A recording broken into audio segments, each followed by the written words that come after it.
So, we as people have the ability, well, we're top of the food chain basically. So, there's a bunch of different concepts to things that are below us, which are like animals and insects and different things like that.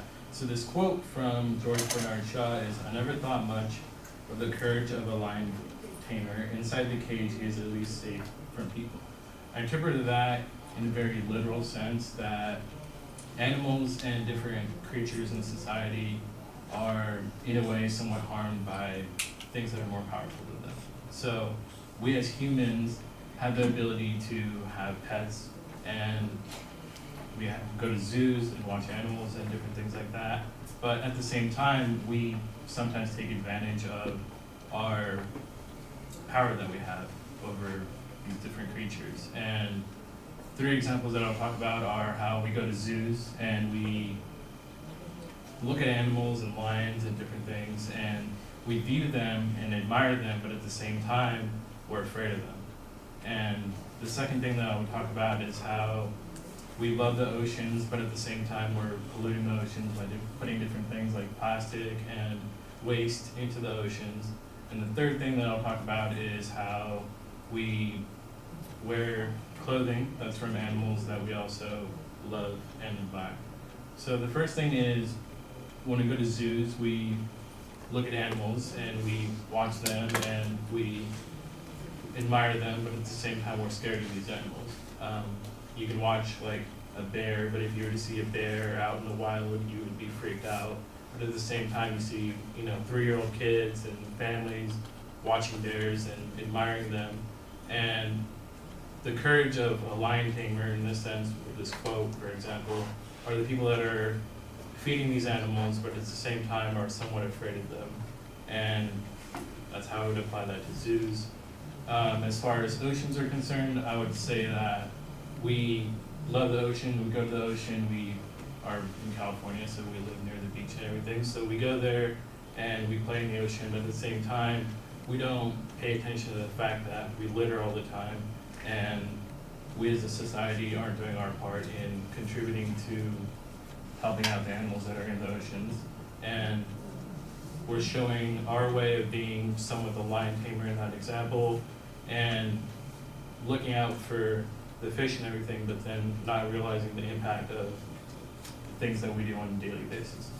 The third thing is like clothing that we wear. So we all wear like leather and different things like that. But at the same time, we're aware that, if we see a cow or something, we think they're adorable and super cool, but we don't realize that the way that these clothing items are manufactured are pretty terrible. And we are essentially the lion tamer in that sense, where we are on the outside looking in and using these animals for their skin or different products like that, and not really considering the repercussions of our actions. In conclusion, the quote, "I never thought much of the courage of a lion tamer. Inside the cage, he is at least safe from the people." I think animals are,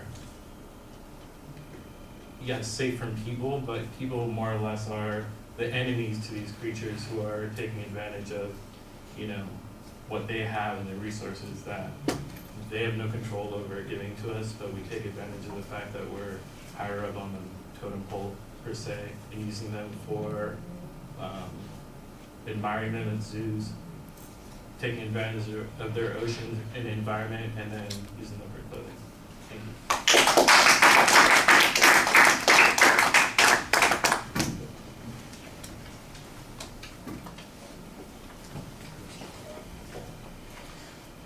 Well, we noticed that you lost the hat and you have a nice head of hair there. That's always good. And I think we can see your face pretty clearly when you're speaking, which is great. I think that you look engaged when you're talking to the audience. Lots of audience contact. Facial expressions are pretty solid, and your eye contact is good.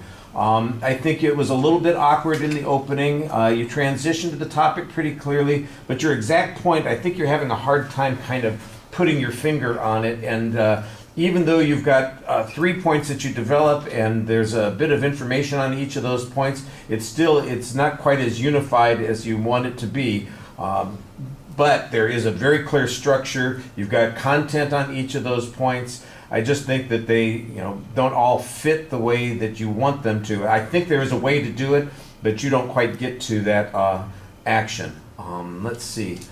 There's this duality issue that you're talking about.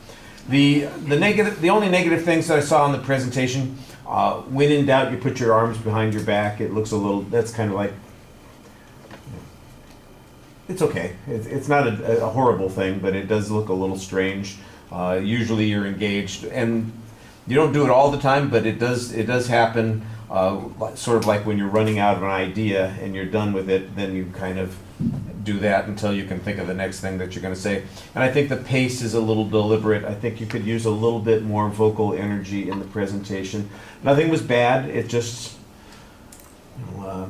everything sounds you're kind of at the same moderate level for every point. And there are a couple places where I think you ought to be outraged a little bit about our hypocrisy with loving the appearance of the ocean and wanting to visit it, but our indifference to polluting it, that kind of thing, or how we might enjoy taking the kids to the farm to see the animals and then take them to McDonald's to eat the animals. There ought to be a little bit more of that kind of, I don't know if you want to call it moral outrage, but definitely emotional relationship to what you're talking about. So maybe a little bit of motion into the presentation, but it's nicely structured. You do a good job with the facial expressions and the eye contact, so you're fine.